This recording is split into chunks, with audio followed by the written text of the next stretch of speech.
Hello snowboarders of the internet, I'm your host Avran LeFeber, and in this video we're going to be reviewing the Rome Ravine. This board features a Rome's free the ride camber or S camber or set back cam rock, if you will. So you get a little rocker in the nose and then a camber section that's set back and a little more dominant under the back foot.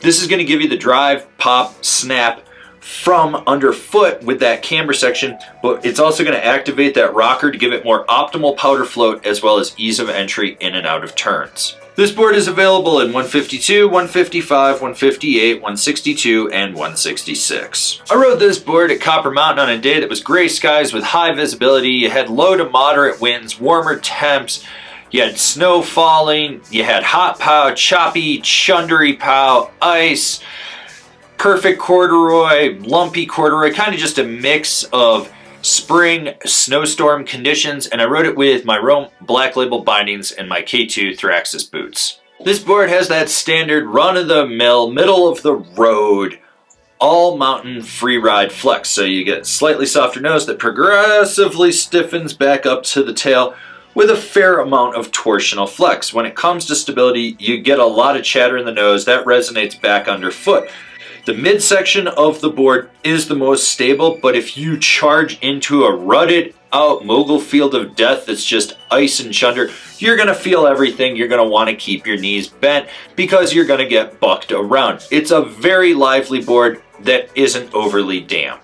When it comes to the snap and pop of this board, it's predominantly from the back foot, just with that set back camber. It's really easy to load up, and when you roll on the tail, it just snaps and wants to get you in the air. This is a board that wants to boost. You want to hit that side hit and pop?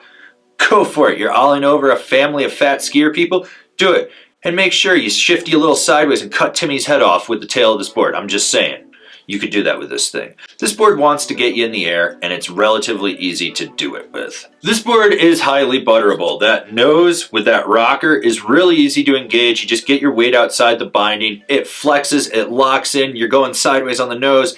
You're popping 180, you're landing on it with the tail. You basically sit on the outside of the binding, and it just holds, but you're going to get snapped because of those rods back there, so be aware of that. You want to butter? Butter. If you don't know how to butter, probably should learn how to butter because it's fun to butter on this board. Butter, butter, butter, butter, butter. This board can turn. It's easy to engage. It's got a smooth and fluid power transmission from toe to heel. You can change the dynamic of how this board carves with very minimal ankle flexion. When you're on edge, it feels locked in. You tweak your ankles a little bit, you're going deeper in that carve, or maybe you're going a little bit more mellow. When you kick your knee into the center of the board and push all that power down into the tail, you can slingshot out of a turn. You want to lay this board over, lay it over. You want to be mellow with it, be mellow with it. Short, tight, quick setup turns to deep, hard Euro carves. It's got you covered in between. This board just feels like a deck you've ridden for 100 days, whether it's your first time on it or your 300th time on it. Who's this board for? The all-mountain resort rider that wants a free ride board that they can freestyle with. This board is always a blast to get on. You kind of know what you're going to get. It's highly predictable. It turns well. It's got good snap. It's playful where you want it. You can charge for the most part if you keep your knees bent, if you have to. It's predictable. That's what I like about it. I can get on it. I know how it's going to ride. It's not going to suck in any variation of terrain.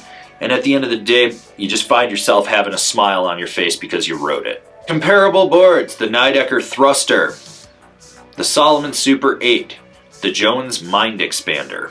Binding recommendations: the Rome Katana, the Salomon District Team Pro, the Jones Mercury. This has been my review of the Rome Ravine. Do you agree? Do you disagree? Do you own one? Are you going to buy one? Leave me a comment down below. Let's have a conversation about this snowboard.